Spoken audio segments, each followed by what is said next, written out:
Hello recorders, welcome back to my channel. I'm your host Steven. Thank you so much for tuning in for this panel video. And if you're new to this channel and like what I'm doing, please hit that subscribe button, comment down below, give me a like, and remember I'm on Cameo if you like a special shout out for me. But before that, I'd just like to say that we here at this channel do encourage everyone to follow their dreams. Like, anything is possible. Like, I remember, like, as a kid, I myself had a lot of dreams. Like, sure, like, I keep consistently changing with, like, what my dreams are gonna be, but never give up on your dreams. Just never give up on them. Anything is possible. And enough about me. It's recording time!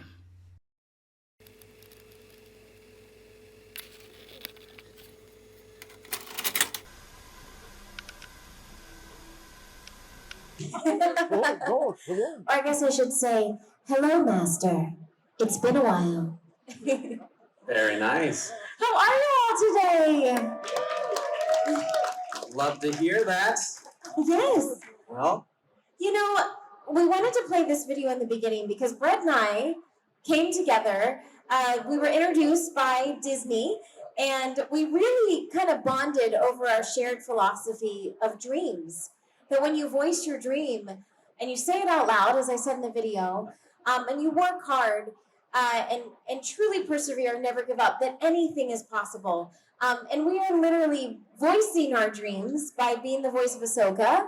and Mickey Mouse. Yes. Absolutely. You know, yeah, we one of the other things we bonded over was our childhoods, being kids who, you know, dreamed of being on the Mickey Mouse Club and wanting to play a part in the magic of Disney. And so, you know, we feel very lucky that we can sit up here today and say that we've had those opportunities and continue to have those opportunities because of the work that you put in behind dreams like that, you know, when you're fueled by passion. So we're just excited to share our stories with you, but you know, we'd love to just open it up to Q&A, and then hopefully through your questions we'll be able to share some of the experiences that we've had that have you know. Yeah, I mean, it feels this setting, you know, especially us just sitting up here, it feels like we're sitting in our living room. So we thought, let's just have a conversation like we would sitting in our living room, just having a chat. So we wanted to open it up to Q&A. So please, yes, go ahead. And actually, if you have a question, because I'm scared we're not going to be able to hear it. So here, come on up and say your question in the microphone. And what's your name? My name is Chris. Yeah, my name is Chris. Oh, and sorry. Your question.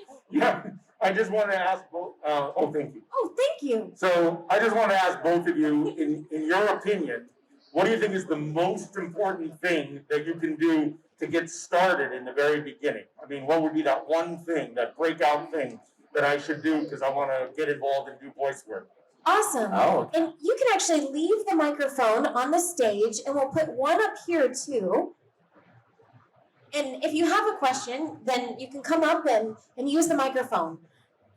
You want to get started? Sure, yeah.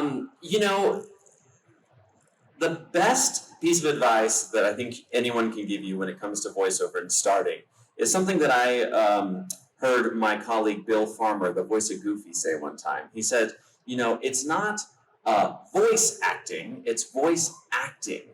And, you know, I think it really comes down to that core acting.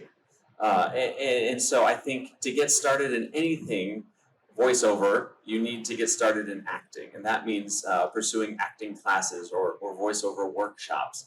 And, you know, and there's so many that are available online or through your local community, maybe the local college or whatnot, but really focusing on that core attribute of acting is going to benefit you so far into the future. And, you know, I give the same advice when people ask me about being an artist, like, how do I get started in art? What's the first thing I should do? And I just say, I tell people the same thing that I was told as a kid, was draw every day.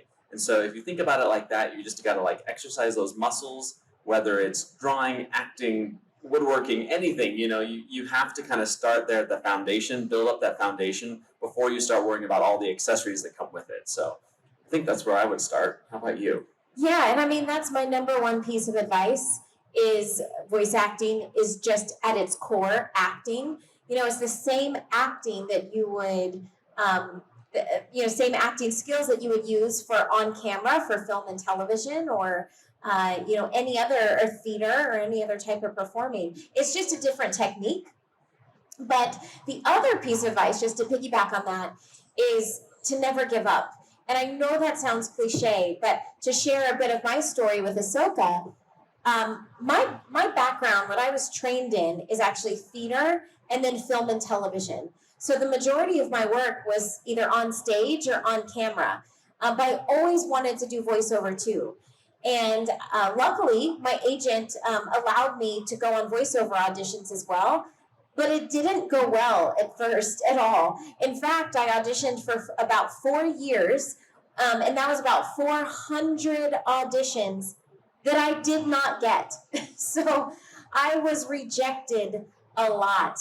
In fact, when I auditioned for Ahsoka, I originally auditioned for Padme, and they wanted a sound-alike for Natalie Portman, and I sounded nothing like Natalie Portman. And so when I walked into the audition, there were a ton of girls in there. They were running over an hour behind. It had been a long day. And I walked in the room, and honestly, I walked right back out. And I went to my car, and I called my agent, and I said, it's been a really long day. They're running an hour behind. There's a lot of other girls auditioning for this. I can't do the voice of Padme. I think I'm just going to go home. And luckily, my agent said, Ashley, I want you to go back into that audition because you never know what could happen. And thankfully, I took his advice and I went back in because I had no idea that there was this new character, Ahsoka Tano, and they allowed me to audition for Ahsoka. So had I not, gone back in, had I given up, my life would be completely different. Thank you. That's a good lesson to remember. Yes. Good experience to remember. Any other questions? Right. Anyone else brave enough to? Yeah, come on up. Come on up. We actually have a microphone stand Oh, look here at already. That. This is great. Got 2 questions. Great. What's your name? Hi, I'm Max. Hi, Max. Hi. Hi. My question is for the two of you kind of switching universes, going more for Mickey Mouse and Star Wars. Which characters would you want to do? Ooh, great question. If I was to be a Star Wars character. Ooh, I like would this I want to question. be? Actually, I think I would want to be a character on the dark side. What? I would. Bret Iwan, I did not know this about you. I would love the opportunity to do something completely different than Mickey. Wow. A little bit dark, a little bit bad. Hey. Is that okay? Well, that's okay, but yeah, we got to work on this now. I mean, Darth Vader is probably my favorite Star Wars character, so in my mind. I'm no Mickey. I'm trying to think of a quick Darth Vader line to do as Mickey, but my brain is completely dead. We've been traveling a lot the past 2 days.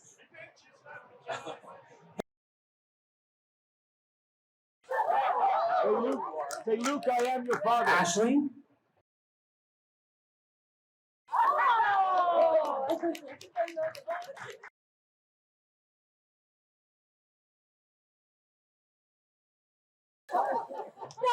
See, I could listen to that all day long. Just took a minute to unlock that Star Wars fan that's in there. Sorry. Again, more caffeine. Well, for me, I'm a massive Disney fan. If you follow me on social media, you probably already know that. Bret and I actually just spent 3 whole days at Disney getting to run around celebrating the 50th anniversary. But if there's one thing I love even more than Star Wars, it's Alice in Wonderland. I'm a huge Alice in Wonderland fan, so if I had the chance to voice Alice for Disney, I would jump at the chance. And it's been a while. I haven't practiced, but she says, "Oh, Mr. Rabbit, wait, please." So a little different than Alice. My Mickey voice is real low today. All right, what's your name and what's your question? Hello, my name's Adrian, and I just want to give you a shout out. My wife loves all your clothing line, and she's over this. Thank you so much. Is that our dress?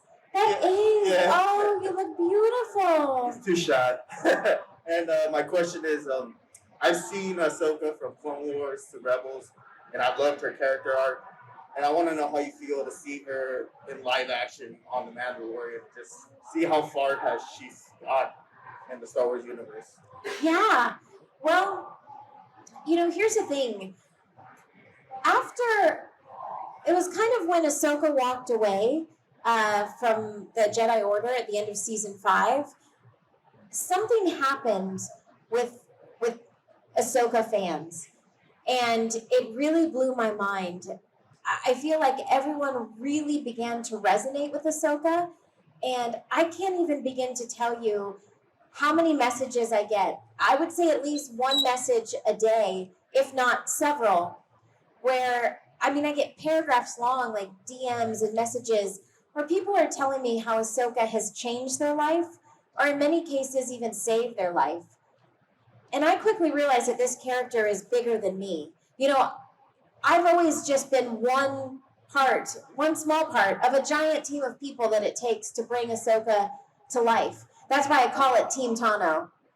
And, for her character and for Ahsoka's character and storyline to continue is just incredible. This character should continue. This character will continue to change lives and save lives. And that's what matters to me, and that's what's so important. So I'm thrilled to see her character continue. Thank you. Good question. All right. Hello. What's your name? Luigi, obviously. Yes, obviously. Yes. But my name is Jonathan, and I do have a question for both of you. Yes. So throughout your career, you guys have been voicing or practicing lines every time. But my question to you both, is: do you consider yourself as a perfectionist? A perfectionist? Perfectionist. Oh, that's a great question. Give me some good questions today, Brett. Gosh, I guess I thought of it like that, but I will say this. I maybe never have thought of myself as a perfectionist, but I am my own worst critic.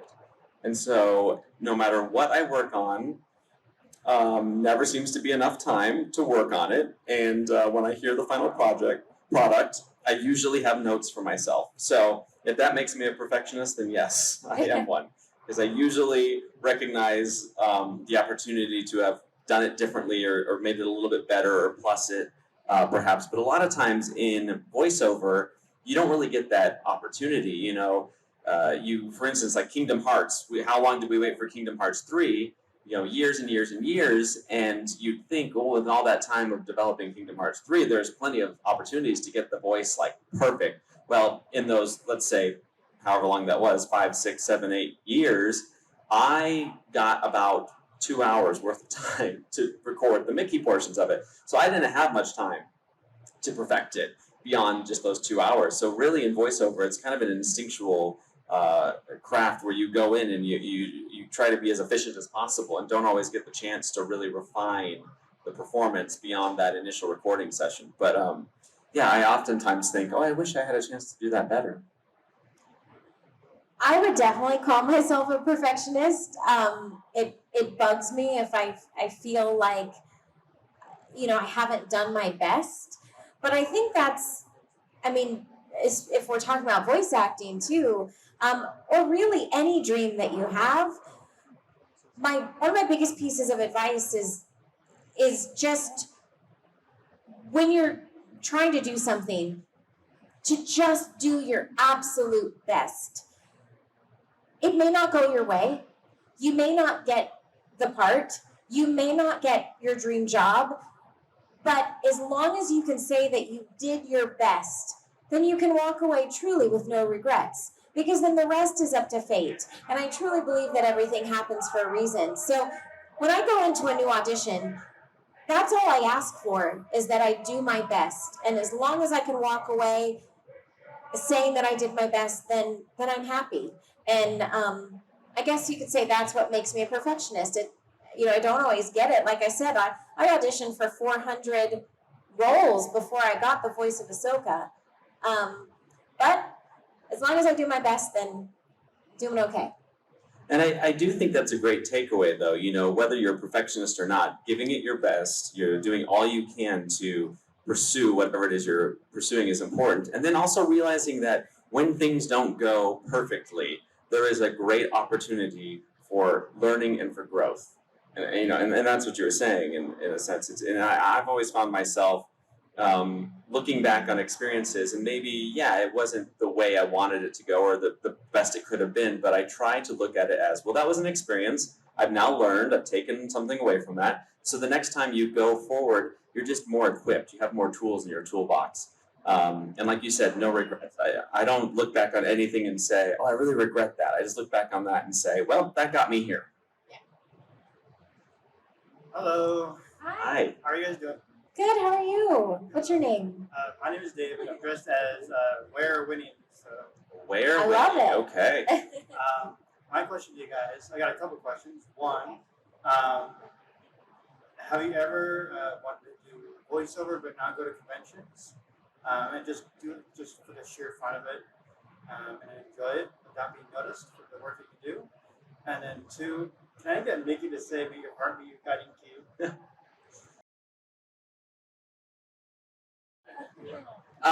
Did you get that on video? What you I don't say think again? we want to make sure it's on, but that was bad. Oh. This is 3 days of talking as Mickey will really gets you. But that thank you for that question. I don't think we've ever been asked that. I think it's safe to say for the both of us, we don't do these jobs, voicing these characters for the notoriety or for the opportunity to be on stage, but getting the chance to meet fans, getting the chance to share in the excitement of what these characters do and what they bring to people is a definite benefit.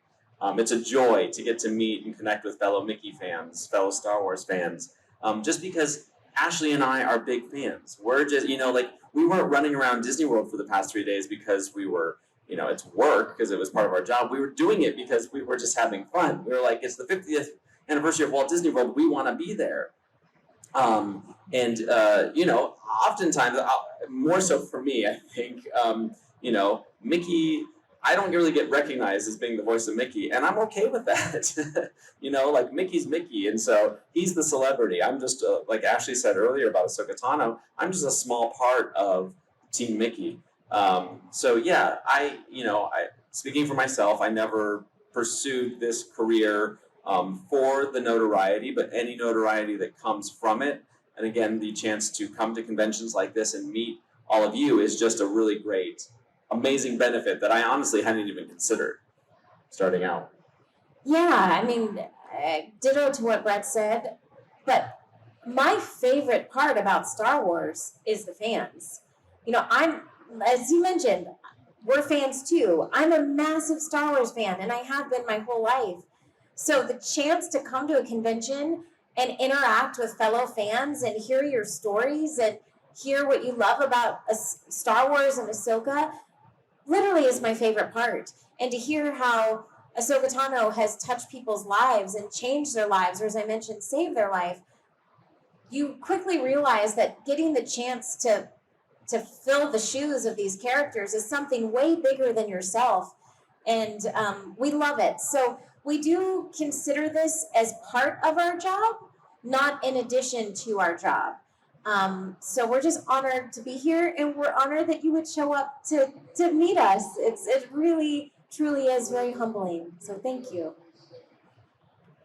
Hi, my name is Akshay. What's your name? It's Akshay, sorry, it's kind of hard to pronounce.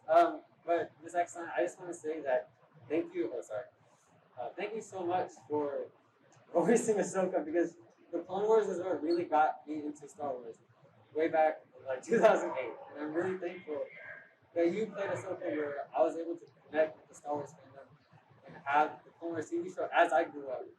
And my question to you is that, what's it been like seeing Ahsoka grow in so many years and seeing her character change in so many different ways? How's that? What was that like? Can you tell me the second half? I heard you say, what is it like to... What's it like seeing Ahsoka grow throughout so many seasons and so many years of the Clone Wars and even in Rebels? Yeah. Well, being the voice of Ahsoka is truly one of the greatest honors of my entire life. And, I had hoped that Ahsoka would be beloved. I had hoped that people would like her, but never did I think I'd be sitting here in 2021 talking about 7 seasons of the Clone Wars, 4 seasons of Star Wars Rebels, books, video games, toys, movies, TV shows. I never thought that we'd be here today and that she would be so beloved as she is. I mean, of course I dreamed, but it's far exceeded my dreams. And again, I think part of the reason we feel so connected to her is because we've had so much time with her. Clone Wars came out in 2008, and here we are, 13, almost 14 years later. That's a lot of time that we've had to spend with this character. And it just, I hear your stories and I hear how she's affected, and impacted your lives as fans, but she's impacted my life as well. I started out, when I was cast as Ahsoka, I was cast to be myself. Originally, they wanted Ahsoka to have an Icelandic accent, and I couldn't do it. I was terrible at it. But thankfully, they saw how I acted in between takes when I was doing my audition. And when I got the part, I was shocked because I'm like, my audition was pretty terrible because I couldn't do an Icelandic accent. And they're like, no, we want you to just be yourself. So in the beginning, I got to bring my own voice, my own personality, my own humor, truly my own heart and soul to the character. But as time went on, Ahsoka has given me her heart and soul. Like, I ask myself almost on a regular basis, what would Ahsoka do? And I try so badly to be a real life version of Ahsoka Tano. So it's incredible that after Clone Wars and Rebels, we're still here today celebrating Ahsoka and even new Ahsoka stories. Thank you so much. Thank you. Hi, I'm Joseph. Hi, Joseph. Nice to meet you. Nice to meet you. 2 questions. One, what is your favorite Star Wars movie? Ooh, well, my favorite Star Wars movie is The Empire Strikes Back. I like it for many reasons. I do love the love story aspect of Han and Leia, so that's one of my favorite things. Also love, the dynamic between Vader and Luke. But I know, Bret, you're a big Star Wars fan, so what's your favorite? Mine, you stole mine because mine's Empire Strikes Back as well. I knew that. Again, I like the dark side. Oh my God. Bret and I are really good friends, but I did not understand his pull to the dark side until today. It's very strong. Clearly. Resist it. And also, can you say happy birthday to my grandma?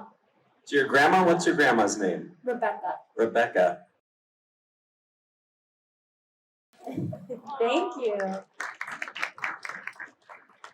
Hello, my name is Hi. Chris. How do you guys handle rejection? Oh, that's a great question. Oh, rejection. Well, for me, because rejection happens a lot in our industry, being in the entertainment industry and especially being an actor, it's really a business of rejection. You are rejected more than you're accepted. So rejection is something you have to learn how to handle early on. For me, as I answered earlier, I just try to go into every single audition or every single opportunity knowing that I gave it my best. So when I walk away, I can be at peace that I did everything I could, and the rest is up to the force, I guess, as you would say. But when rejection does come, I just try to learn from it. And it's really the same as any failure in life. I mean, especially all the young people in this audience, this is a Jedi lesson right here. Failure is the greatest teacher. I mean, I know Yoda says it, but we can learn from failure. We can choose to learn from it. We can choose to stare at failure in the face and say, okay, why did this happen? And what can I learn from it? And how can I make it better next time? Or we can allow failure to shut us down.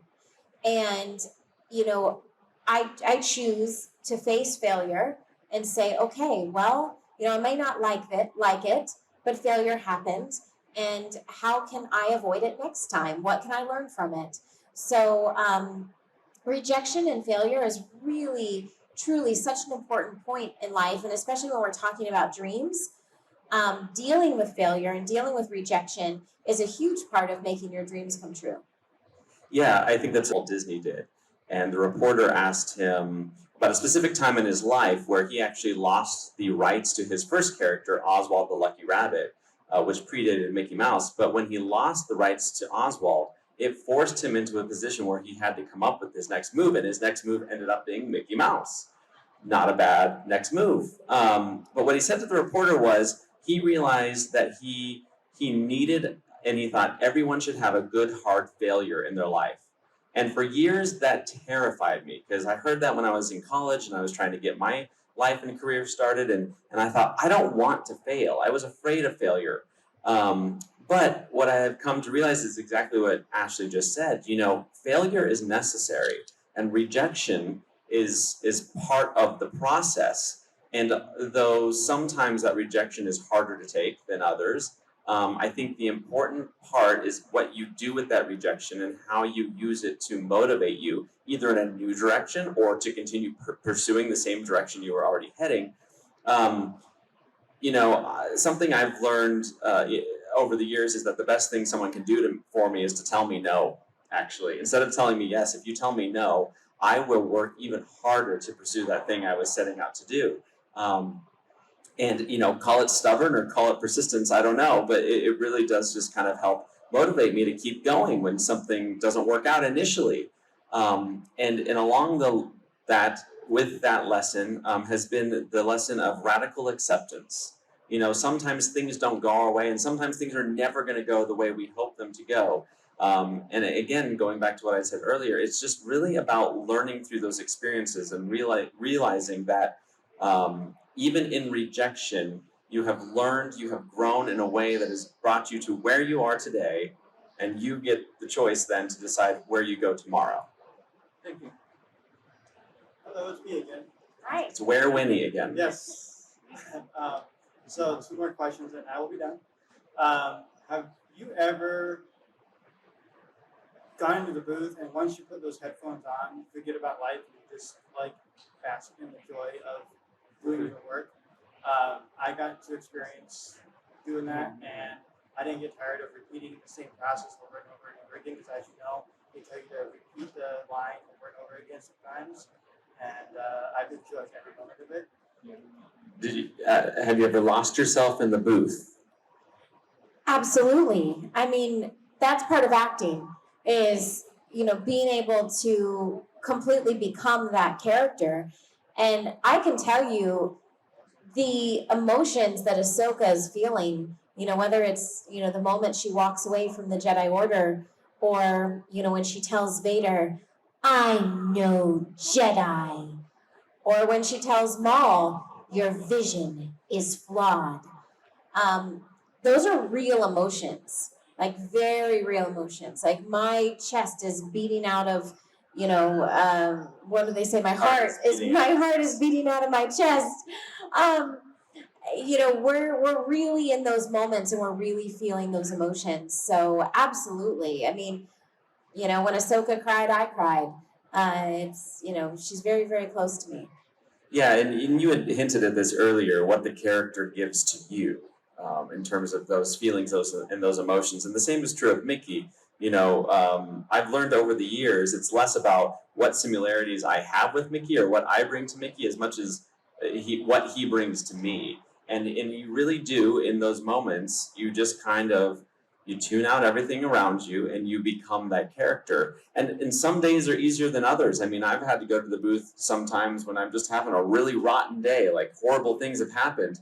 But you know what? You can't bring that in. You can't let that pollute the character.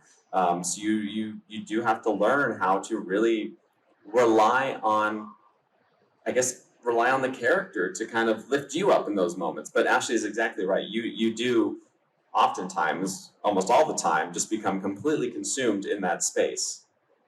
Nice. And then one last question. Can you say happy birthday, Kathy and Riche? And congrats to making 39. That's a lot. That's a lot to say. How about I just say,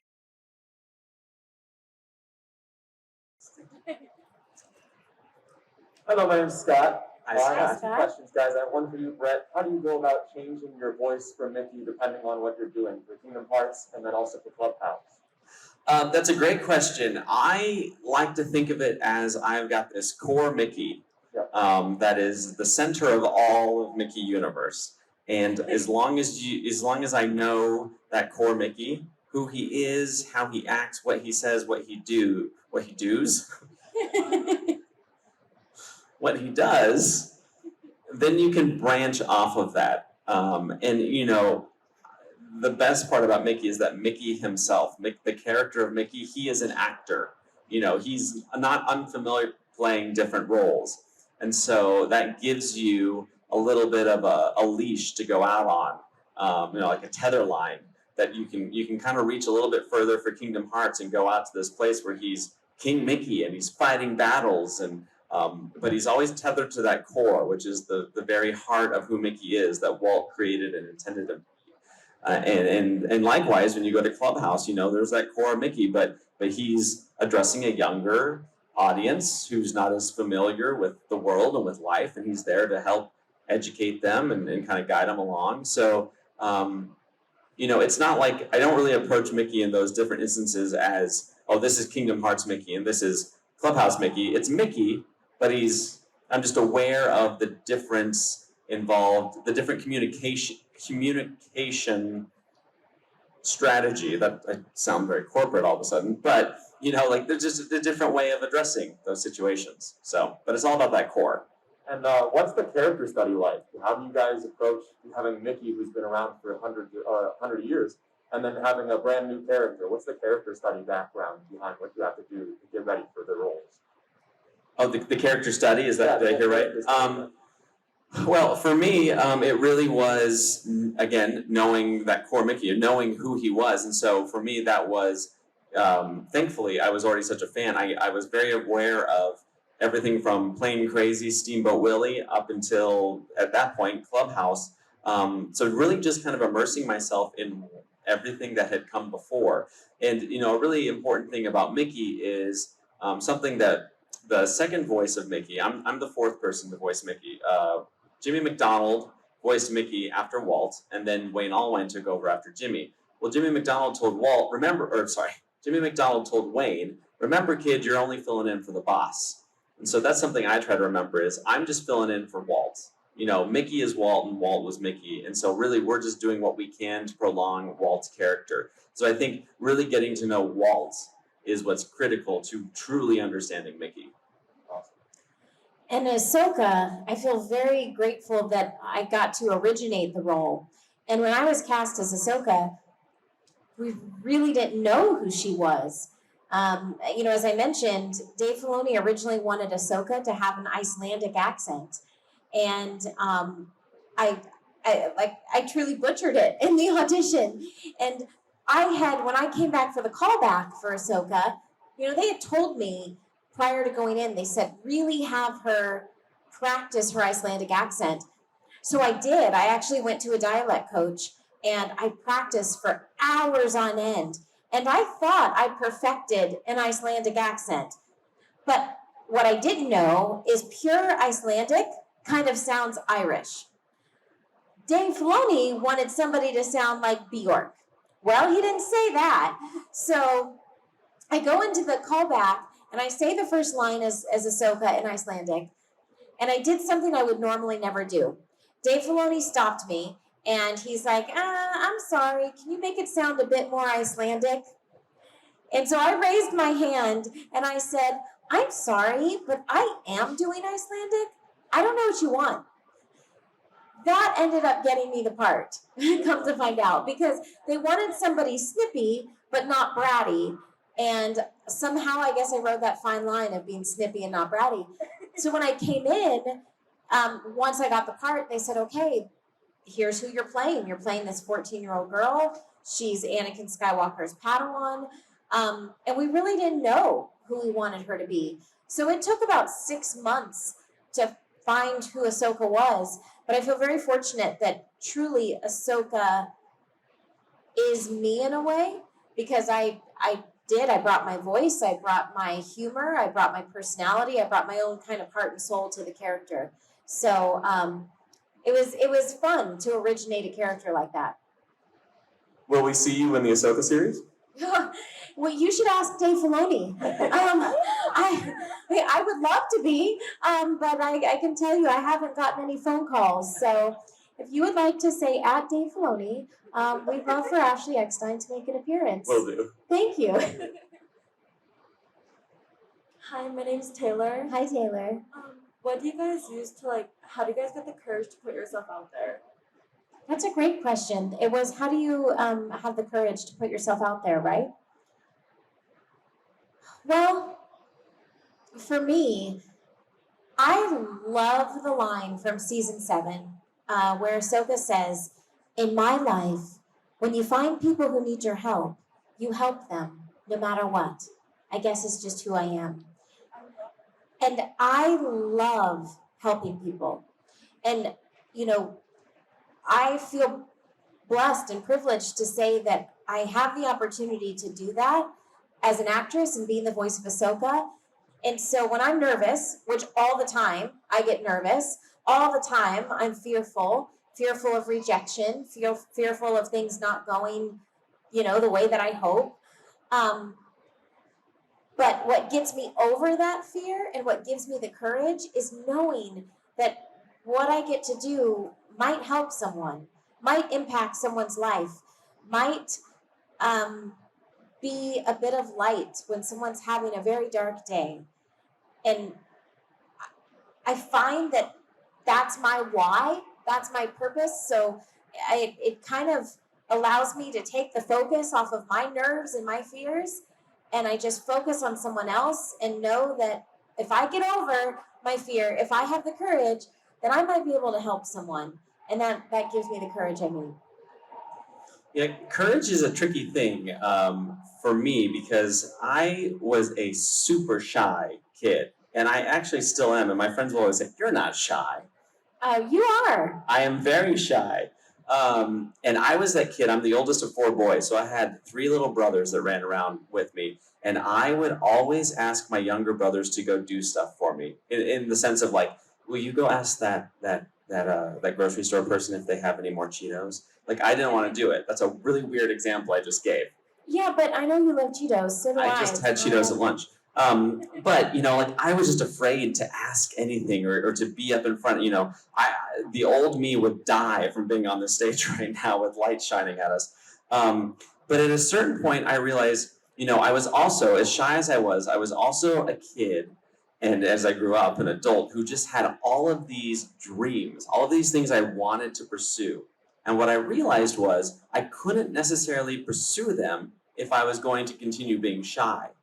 And so what I had to do was kind of act as if I wasn't shy, and that I was, confident, and that I had that courage. And what I realized is the more I acted as though I had that courage, the more courage I actually found.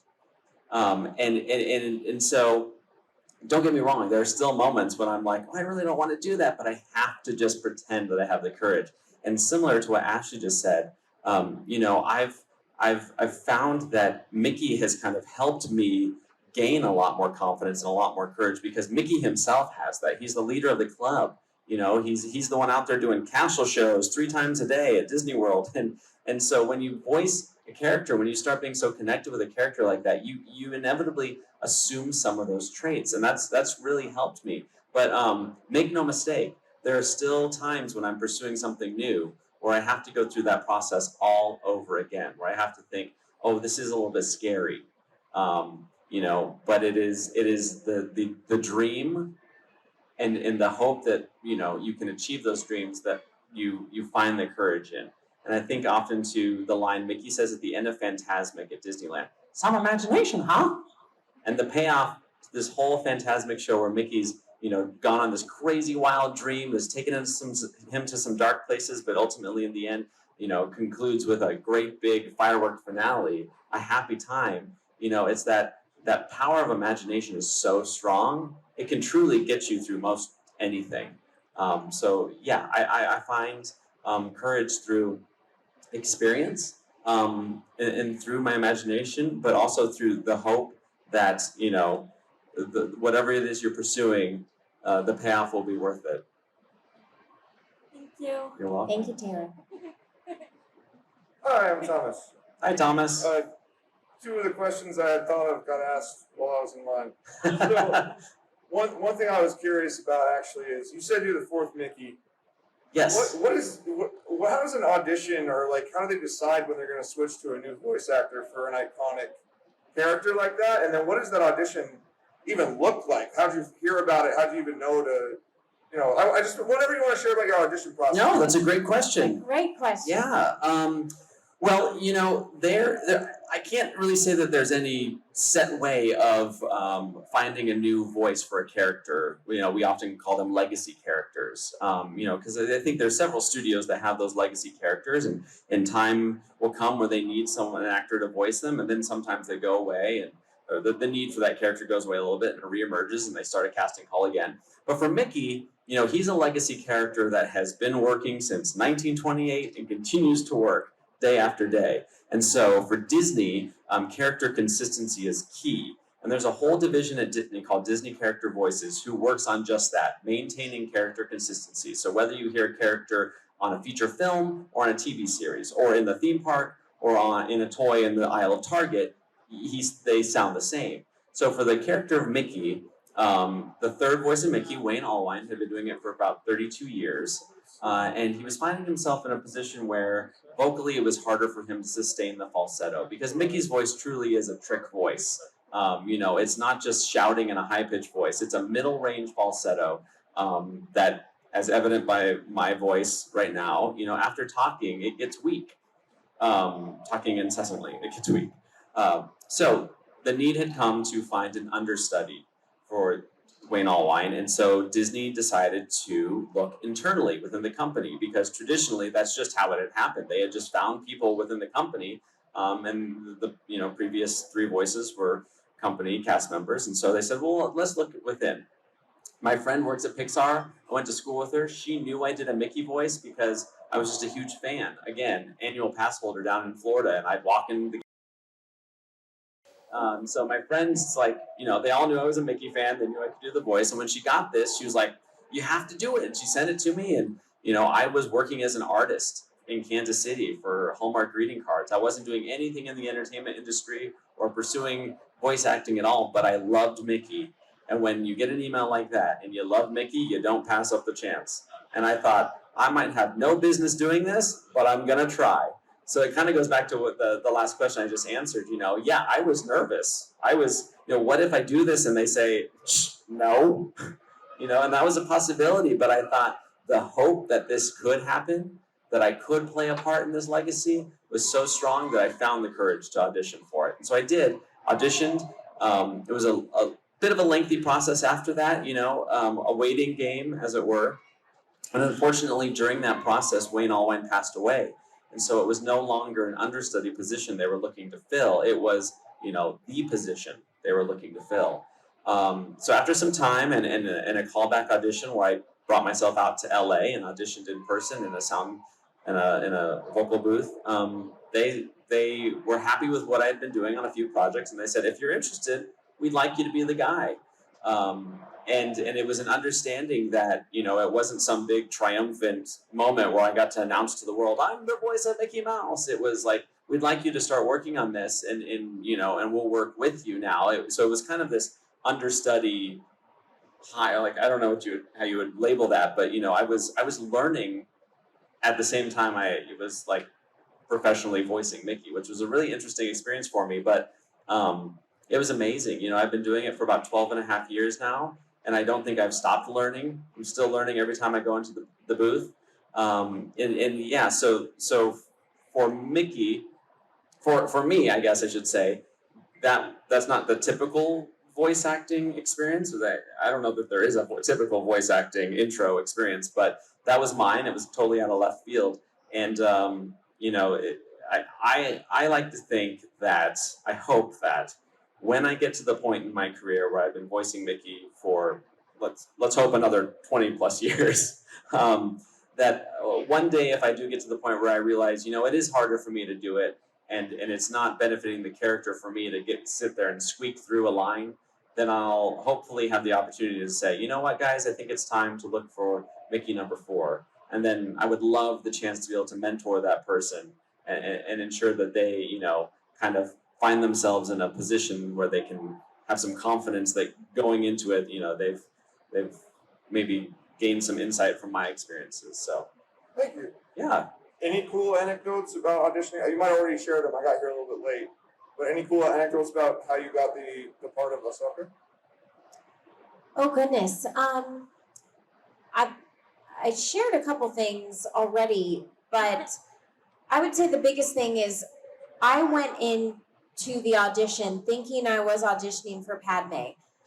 The character of Ahsoka was so top secret that they weren't even announcing that they were auditioning for this new character. And I almost left the audition, as I shared, and my agent said, Ashley, whatever you do, don't leave, because you never know what could happen. And sure enough, I had no idea that they were auditioning for this new 14-year-old girl that was going to go on to become Ahsoka Tano. And I think that goes for everything in life. If you have an opportunity, go for it, because you never know what could happen. And it could turn into something that is way bigger than anything you ever could have possibly imagined. So never waste an opportunity for something new. Or especially, if you think it might not be what you're looking for. If you have an opportunity, if a new door opens, walk through it, because you may be surprised what's on the other side. I love there's a Walt Disney quote that you just made me think of, but Walt said, "All your dreams can come true if you have the courage to pursue them." Yeah, I think the theme of our panel today is going to be courage. Yeah. Can I ask my twin niece and nephew? They're turning 3 next weekend. They're huge House of Mouse and Mickey fans. I got them the big 4-foot ones from Costco. Do you mind saying happy birthday, Kate and Evan? If I film it really quick, is that okay? I've said happy birthday a few times. I'm happy to say happy birthday, but it's kind of a mouthful for after talking for 3 days straight. Thank you. You're welcome. Gotta save the vocal cords for Disney next week. Otherwise, I have a lot of explaining to do as to why Mickey has turned to Darth Vader. I like the fact that you mentioned about courage and everything. It takes a lot for me to come up here and talk in front of a bunch of people and ask questions to people who I really admire and look up to. After therapy and going through a lot, I've gained a lot of confidence in doing that. That's awesome. I really like that. My question to that is, I'm going to school to become a therapist, but I also want to be a voice actor as well. Now I combine the two. Have you ever had moments where you've had some people that came up to you and said, "Hey, you did a lot for me, thank you so much," or really strong stories? Oh, I mean, I think we've only got a few more minutes here, and I think we went into all the stories we've experienced for people thanking us for things. We might be here all day, but again, speaking to the joy and the benefits of what these characters bring to us is truly the ability to connect with all of you, with all the fans, and to hear how these characters impact people and what they mean to people. And, Mickey is no exception to that. Mickey is, I found over the years, he is a character that is so familiar to people that it's almost like we all have a mutual friend in Mickey. It's like when you show up to a party and you're like, "No way, you know Alex?" And then you have this instant connection. It's like, "No way, you know Mickey?" We all know Mickey. And it really is this binding force that he brings to us. But, people have shared numerous stories with me about what Mickey's meant to them and what he's done for them. And, everything from high highs to low lows. And so that just kind of illuminates a little bit of the responsibility that comes with characters like these. And I can speak for the both of us and say that's not lost on either one of us. And it truly is an honor to be the torchbearer for whatever time we have with these characters. But I've often had people come up and share those experiences with me. Definitely. We only have 2 minutes left, and you answered that Yes. so eloquently. So let's try to get the last two questions. Thank you so much. Hi, my name is Jillian. Hi. Thank you guys for being here. My question is for both of you. I guess just kind of, how did you even like get into working with Disney? Because one of my dreams is to work for Disney, to work for the mouse. But I guess in the legal department, because those are the only real skills I have. So what advice would you have for somebody looking to get into Disney but maybe not on the acting side because they have no skills? Well, I will say the beautiful thing about the Disney company is that there is a job for everyone. You know, I grew up in Orlando, Florida. My dad was a Disney cast member. My dad is not in the entertainment industry. My dad is a food buyer. He bought the meat and seafood for Walt Disney World. So he was part of the team that did the original contract to bring the turkey legs into the parks. Has anyone ever had a turkey leg? Yes, yeah. So that's the amazing thing about Disney is that you can do anything, whatever your skill set is. So I highly recommend it. You know, Disney has an amazing program called the College Program where you can go down to Disney, or is it in California too? Or is Yeah, it they just do that Disney World? in California as well. And it's actually part of your college experience is working at Disney, and you tell them your interests and they place you in a job that are right in line with your interests.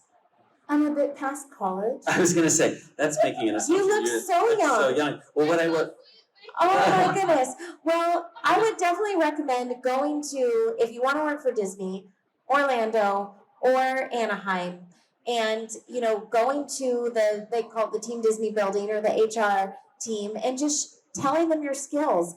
You know, they're hiring right now, so it's a good time to get into the Disney company. Yeah, if you haven't already, visit. I'm sound like a HR line right now, but visit DisneyCareers.com. They'll list all their openings, and I know from experience now, having worked with people, you know, even within the company, that's how they find out about the different roles that are being offered. And they're always posting stuff up there, and so I guarantee you will probably find something that you're interested in. And I want to say it's DisneyCareers.com. If not, just search Disney Careers and the website should come up. But it's an official website and will list all their jobs, because another thing worth noting is Disney has jobs all over the country. Not you don't even have to be in Orlando or Anaheim. They have them all over the place. So best of luck. Best of luck. Okay, well, we're all out of time, but let's end with your question. Yes. Then we'll say our goodbyes. How long have you been doing the Mickey Mouse voice, and what was it like when you first joined Disney?